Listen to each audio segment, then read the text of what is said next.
বন্ধুরা, আজকে নতুন বছর পয়লা বৈশাখ। তো আমরা তখন দেশের বাড়িতে আছি, এসেছি 4 দিন হলো। আর সকালবেলা পয়লা বৈশাখের দিন আমাদের এখানে একটা ষষ্ঠী পুজো আছে, তাই আমাদের আজকে 5 তরকারি রান্না না হয়ে লুচি, ছোলার ডাল আর এখানে মিষ্টি আমাদের এই রান্না হয়েছে।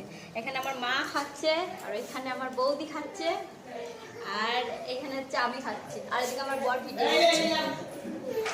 তো কে কি খাচ্ছ আমাকে কমেন্টস করে জানাও, আর চলে আসো আমাদের পয়লা বৈশাখের বাড়িতে লুচি মিষ্টি খাওয়ার জন্য। সবাইকে শুভ নববর্ষের প্রতি শুভেচ্ছা বলো। শুভ নববর্ষ প্রতি শুভেচ্ছা। প্রতি শুভেচ্ছা রইল।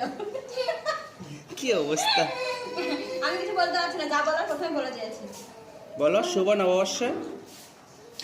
শুভ নববর্ষের শুভেচ্ছা রইল সবার কাছে, হ্যাঁ। সকলকে। শুভ নববর্ষের প্রীতি ও শুভেচ্ছা। এই দেখেছো?